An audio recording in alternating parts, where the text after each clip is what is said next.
Hello, welcome back to the InsTech podcast. Zoya here, and this week we're joined by Matt Coleman, Chief Risk Officer at the Demex Group, back behind the mic for another deep dive into one of the most talked about corners of reinsurance, which is parametrics.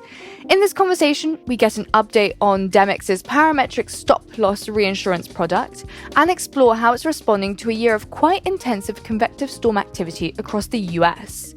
Throughout the podcast, we also ask, are parametric structures finally bridging the protection gap for mid-frequency events like hail, tornadoes, and straight-line winds?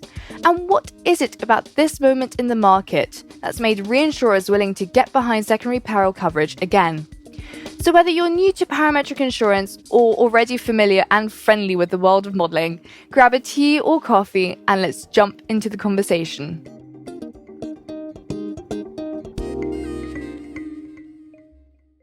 Matt, brilliant to have you. I think we're at one of those times of year where the weather where you are in Oakland, California is probably similar to what it is doing in London. So for us, it all feels a bit hot. For you, it might feel just about right. But great to have you joining us. Thank you so much, Matthew. It's a pleasure to be here. I bet it's only a British podcast we talk about the weather. Now, we've had you a couple of times. You were on the 10th of March, 2023 on the podcast, and we did what I thought was a wonderful webinar with you in December 2024. I definitely refer people to that, talking about some of what you're doing and hearing from John DiMartini. But we're going to get a catch up today because it's been quite interesting following the growth and success of Demex. So really looking forward to discussing a little bit more of what's happened since we last caught up. Yeah, it's been very active business-wise and, of course, weather-wise this year as well. Can't avoid talking about the weather. So a little bit of introduction to Demex for those that aren't familiar with you or maybe need an update. So you are a reinsurance MGA. You offer parametric stop-loss in reinsurance. And in particular, the product you're offering is called Retained Climate Risk, or RCR Re, and it's for secondary weather perils. So particularly severe convective storm, SCS, for those who don't speak insurance and climate, that's thunderstorms, hail, wind, tornadoes, and I think derechios as well, if I'm correct. They're driving over $70 billion in global losses. We talked about that on the webinar, and actually starting to exceed, in some cases, traditional CAT. And your model's using proprietary weather and claims data to trigger payments automatically when loss thresholds are met, hence the parametric piece, and reducing the basis risk. Matt, you're Chief Risk Officer and you've got a background in this area in your prior career. And as I mentioned, you are based in California. Anything important I dropped off from that? Hopefully I didn't get anything wrong. No, you captured it well. That's a good synopsis of where we are as a business and who we are. Good. So we're back on the weather again. So yeah, a little bit of an update on what's happening with severe convective storms this year. It'd be great to just get your kind of overview on the sort of climate side, first of all. Yeah, this year, 2025, year to date, it's been active in terms of severe convective storm weather. The occurrence of these sub-perils that you mentioned, tornadoes, straight line wind, hail, the occurrence of them has all generally been above average across the United States. These frequency perils, as we all know, and particularly primary carriers know, they cause earnings volatility depending upon the exposure footprint of a cedent. And in fact, this year, we're already seeing recoveries start to flow from reinsurers to primary carriers for our SCS reinsurance product. Yeah, it's tremendous to hear that. And I sort of mentioned this a few times when you've got early stage, particularly parametric insurance products, when the people providing the cover are actually celebrating in some cases when they're paying out, particularly in your case when you're structuring them, because it sort of validates the product. And from the insurance point of view and the carrier's point of view, you're certainly proving the value of what they're doing. I sort of mentioned briefly that your parametric stop-loss reinsurance, but could you explain for people that might not be familiar with parametric or certainly this kind of parametric cover, how does that actually work in practice?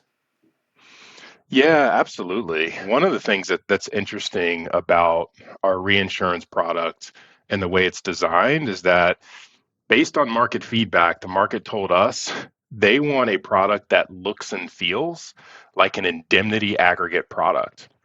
And so to your question, what makes our product parametric is that recoveries flow from one party, the reinsurer, to the other, the cedent, when aggregate modeled loss exceeds the modeled loss attachment. So the index that we're using is a modeled loss index. We found that cedent's value this product because the modeled loss index is custom calibrated to their SCS loss experience. And so the product, therefore, can address directly the earnings risk that resides in their retained layer, all of that risk that sits on their balance sheet and can affect their earnings and surplus. On the other side of the transaction, reinsurers value that this modeled loss index is purely weather driven. And that's key because it reduces loss cost uncertainty from this peril. And that uncertainty tends to be driven by socioeconomic factors.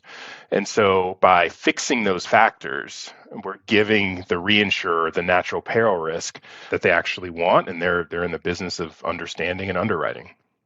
And I suppose the third dimension in there, just to be explicit about it, that you're not doing, which can sometimes be helpful, sometimes it creates its own level of risk and uncertainty, is the use of sensors. So you're not deploying sensors to measure hail landing on properties. To your point, this works for both parties, and it's kind of an elegant way of doing it through the modeled loss. You're not requiring any kind of physical infrastructure to be put in place to support the parametric payout. Yeah, that's correct. We're not leveraging on-site measurements or devices. What we are leveraging is the robust, frequent data sets on weather and SCS occurrence and on the weather environment that can be conducive for producing SCS events. Can you just talk a bit more about those data sets that are out there and the sort of which ones do you give credibility to and how do you sort of validate that? Yeah, I mean, with any type of index like a modeled loss index, we have to be leveraging robust, available data sets in order to do that. And so our approach overall has been to leverage frequency weather data, frequency claims data, in order to skillfully predict frequency loss. And so a part of that process, an important part, is that we're training a cedents specific loss model to their own ground up address level claims data. And this unique access to these claims data is what really sets our product and our modeling approach apart. As of today, we have over $30 billion of ground up SCS claims data in our database, and that grows every day with each new or renewing cedent that's transacting our reinsurance product. One thing that we found that's quite interesting is that compared to industry claims data sets, those data sets in the industry, they can lack 15 to 50% of claims due to a natural peril event. And that's due in part to these industry databases imposing dollar thresholds on what constitutes an event. And also depends on that only a fraction of the total universe of cedents agree to share their data to data aggregators. What we found is that when it all comes to a head, is that cedents highly value that at the end of this modeling process, reinsurance protection that's highly rated and abundant awaits them. And so that's been really key to get them comfortable with sharing their data with us. Yeah, I mean, I think about it sort of as you're talking, it's rather like this oxygen that allows you to create a transaction because, and I think this is so true of so many analytics in insurance, the difference between having access to claims data and in your case, having access to your actual client's claims data versus not having access to it or having access to data that is frankly not really good enough to use is the difference between having a product, insurance product, analytical product that works and one that doesn't. So I just say congratulations because I know insurers, carriers hold that data quite tightly. So the ability to get that and for them to use that, allow you to use as part of validation is clearly evidence of why they believe in you. But of course, the other reason that people are working with you is the role of the brokers who are very critical in these transactions. And that's, again, often one of the challenges people have bringing out innovative solutions is being able to educate brokers on what these mean. You've clearly been successful. We're going to talk a little bit about some of the numbers of companies you've been working with. But what do you think it is that you've done, and maybe just some help for other people, that are the reason why major brokers, specialist brokers are choosing to work with you and recommend you to their clients? you have a clear market problem where these brokers' clients, they're starving for aggregate protection to manage earnings risk. And so they are knocking on the door of their brokers looking for a solution. If I take a step back and think about distribution and how we've been successful, I mean, first and foremost, I have to give a shout out to both the Demex growth team and also our broker partners who've both been instrumental in marketing and distributing RCRE. On the Demex front, I'm incredibly blessed and fortunate to be working with such an inclusive and high-performing team. And our growth team that leads distribution, they're no different. They're constantly mapping the reinsurance broker landscape. They're gathering market feedback to improve and input into our product development process and customer experience. So really listening to what cedents want and need has been critical. The brokers that we've worked with closely to gather the data that we need from their clients, to educate their clients, that's all been instrumental as well because, ultimately, as I said to start, the cedents are demanding affordable aggregate reinsurance. And so that has been the nexus that has brought, our team and our partners together to make this happen and get this product out in the market. No, it's fantastic for anybody who's wondering what they need to do to build a product that the market recognizes. Having your own growth team that can educate the market is really critically important. And to some extent, I'd say you haven't defined the market, but you've certainly been a key part of actually building an awareness of it and making it practical. And that shows the numbers. So how many transactions have you done this year, and what is the sort of range of your broker or scope of your broker engagement?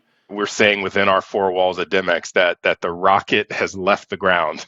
It's been truly exciting to see how rapidly the execution of RCRE as a reinsurance product is happening in the market. During the past 2 years that we've been in market, we've had a lot of solid business traction. On the distribution side, we're distributing through 6 of the world's leading reinsurance brokers. On the reinsurance capacity side, we've deployed over 140 million of reinsurance limit during this time in market. And we have hundreds of millions of more available in terms of supply to meet the demand that's coming from primary carriers. And then on the product side, we've seen very good validation. And by that, I mean our modeled loss index is tracking severe convective storm weather quite well. Where we see above average weather, we see above average modeled loss. In other states where we may see below average weather to date, we're seeing below average modeled loss. And so, in some of those most active areas, like places in the Midwest this year, there are some carriers that are set to receive recoveries as soon as the end of the second quarter from our product. No, it's great. I mean, they literally could be companies that are still in business at the end of the year that wouldn't have been in prior years because they wouldn't have had insurance coverage or reinsurance coverage. So yeah, definitely a force for good. And then from the reinsurance point of view, of course, you need a counterparty. Why do you think the reinsurers have been so willing to cover this? Yeah, it's a great question. I mean, and it's a good reminder that at Demex, we are a market. We are constantly interfacing with both sides of a reinsurance transaction. And in my role as Chief Risk Officer, I spend a lot of time sourcing capacity, interacting with the reinsurers in our risk capacity network. What I hear from them, first and foremost, is that they are in the business of underwriting natural peril risk. And this rings true to me as a former underwriter of natural peril risk. No one's afraid of the weather per se, but at the same time, the reason reinsurers are hesitant in this market to offer secondary peril cover is because they're not afraid of the weather, but they want to underwrite risk that they believe they can predictably quantify.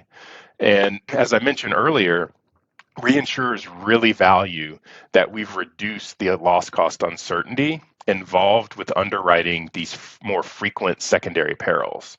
So when it comes to something like a 1 in 3, 1 in 4, 1 in 5 year type of event, a lot of the uncertainty in the loss due to those events that's happened in recent years has been from factors like exposure management, claims handling and things like inflation.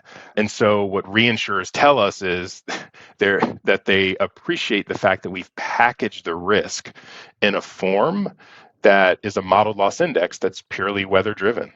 Yeah, no, very, very compelling. And then what about the rest of the parametric market? I mean, you mentioned you're an underwriter yourself. I'm sure you've got visibility into what else is going on. If you take a step back and look at it as a kind of class, what do you think is happening elsewhere that's being successful? And are we seeing a sort of zeroing in upon climate risk as really the most satisfactory area or successful area for parametric risk? Yeah, I mean, what's been interesting is, as you said, seeing innovative products like parametrics being applied to different types of risks. Of course, on the weather and climate side, then other types of risks like cyber and others. There's also the nature of the product itself that really makes it suitable to provide and be a critical role in enhancing any institution's financial risk management strategy. When risk, regardless of what the risk is, when it's skillfully modeled, and we found when calibrated to the economic experience of the protection buyer, distribution barriers are lowered for these types of products. And also the supply of risk capacity increases because you have capacity that wants to access diversifying structures and perils that bind minimal capital. So, what's exciting about all this is data, data, data. And generally, when we're talking about parametrics and the market for them, there's more data available to us every day and more analytical tools to make sense of those data, which means that there's always going to be a potential role for parametric products to help manage and transfer risk. And then, Matt, I just want to take a slightly more personal perspective on this now, which is one of the topics we discussed in the podcast a couple of weeks ago, actually, with One Advent with Tim Quayle, was how today really the most of the successful MGAs, SureTech companies have got people with an insurance background in them. So you yourself, as you alluded to, made the change from being an underwriter, so like a more conventional insurance career, into working in a startup scale up. Just kind of interested what the motivation was for you, and then if you can sort of wrap into that, any guidance for anybody else that's thinking about doing this, looking for sort of branching out in their career. Yeah, so for me personally, I have a background in meteorology and also in finance, and for 20 years I've been working at hedge funds, reinsurance companies, quantifying, valuing, transferring weather risk. And what really excited me to make the leap and join a startup was respecting and understanding that Demex found a clear market problem. There is a protection gap in the market. It just so happened that a parametric product helps reopen that market. And so the solution, the core capabilities of Demex, which are valuing attritional frequent weather risk, it's one of those right place, right time scenarios. I think a lot of folks who consider going into the innovative space are smart, they're driven, they're good teammates, and what we have to always remind ourselves is to put problem first. What does the market need? And then we can see, all right, do we have the core capabilities, the team, the wherewithal to create a solution to that problem? Yeah, no, it's such a great mantra. You put the problem first. I guess you could say put the client first.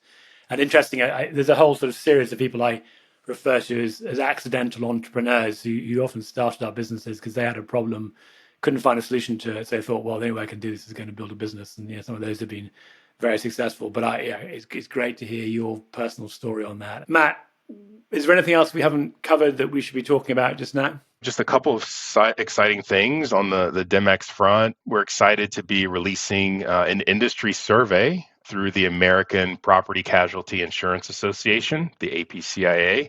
And that's really to help us, continue to understand what the market wants and needs, especially around the risk management of severe convective storms and secondary perils.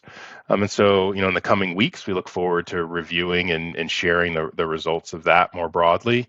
Also in September, we'll be at the annual conference of NAMIC, in San Diego.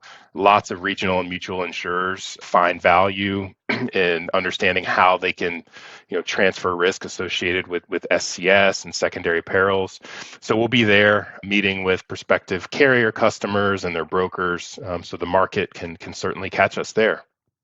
I looking up the name of the hotel. Is it the Corriado? If I got that slightly right, I think I might have got it slightly wrong. There's a wonderful old hotel they just refurbished out there. Since I stayed there, actually, I wasn't responsible for the damage they refurbished. Is that where it's taking place? Yes, yeah, they're in San Diego, and I'm always thankful for a short flight going down from the Bay. It feels like I'm flying to the other side of the world from California, so I welcome that too. Yeah, no, it's a brilliant location, and a really good event. Actually, I was there a few years ago.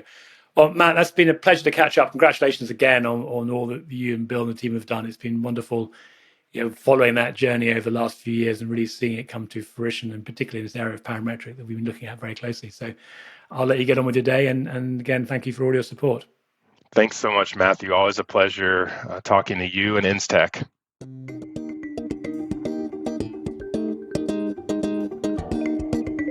Well, if you've made it this far, then I'm pretty sure you found that as interesting as I did. The InsTech podcast comes out every Sunday morning, where we spotlight the latest news, leading voices, and freshest updates across insurance that you need to know about. If you would like to take part in these conversations, head to www.instech.co to find out how you can join our network and be a part of the insurance intelligence for the curious.